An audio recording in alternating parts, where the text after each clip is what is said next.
I want to take you on a journey of a poetry book that was made the most ancient way. Come, let me tell you all about it. Firstly, where did this idea come from?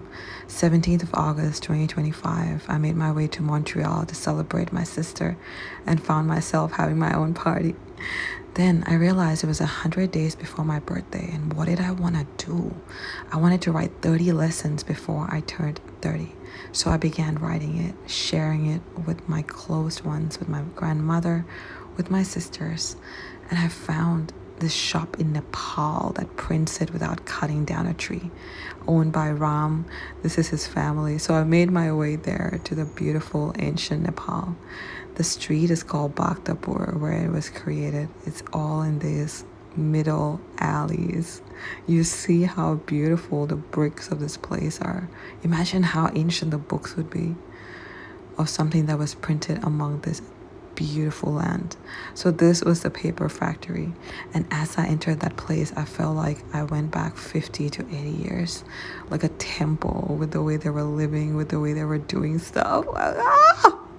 So I asked him if I could go through a workshop where I learned the process of how they make their books. So I did a workshop with this beautiful sister who was guiding the entire way for me.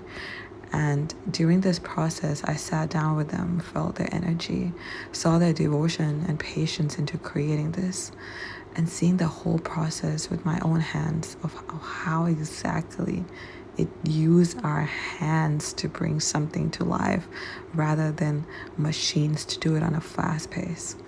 Look at that. This is book by book, guys. All right, so let me tell you the process. So firstly, they boil this ancient bark. Plus, they don't cut down a tree at all. It's all extracted. After they boil that, then they make pulps this way. They wait for about 4 to 6 hours for this entire process to be done. And then they dry them on these trays. They wait for the things to dry, and by the time what they do is they start making the covers. All right, maybe I'm taking a little too far. Let me tell you all about even the cutting of the paper is ancient. So they use this machine from 1970s to make sure all 4 sides of a paper is equal. Like, guys. So I sat down with the owner, sat down with the daughter, with the father, and even got the opportunity to read some of my poems to him. Okay, so I knew I was going to print it here. In the meantime, I continued writing poetry to finish all the 30 lessons that were coming through me. I went through my old journals, connected deeply. Then I returned back to Nepal after spending a while in India writing the books, and I saw all of it right in front of my eyes, being stitched needle by needle, thread by thread, page by page, by these amazing beings. And just seeing how they were so connected to the details just gave me this of how lucky everyone's going to be who get these books. I sat down with them, saw with how they were doing it. And then one of the last steps was choosing the color of the cover. Now the cover is a whole different story. This is the process where they put the ink and they create it cover by cover.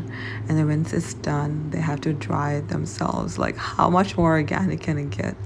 Okay, so your girl does not know how to do it small, right? So I found a voice recording studio in Nepal, and I put all of the poems into audio for each one of you, and this book has been through so many hands. And then I rewrapped it and brought it all the way to Bangkok. I did a prayer on my birthday over these books with my grandmother, and this is my uncle. He drew this photo for me, so I realized I wanted to put that in the book too. Look at these amazing souls. How lucky is this book to be connected with each person ready to receive each of the lesson that's been through so much in my life, to share it with each one of you. These 30 lessons are straight from source. Lesson by lesson, story by story. I pray that you find a little of yourself as well. I will then begin getting opportunities to read this book to different souls around Bangkok, at different poetry launches, at different places, and it was just so beautiful to see the way it came to life. Thank you, guys. May this book set you free and open your heart.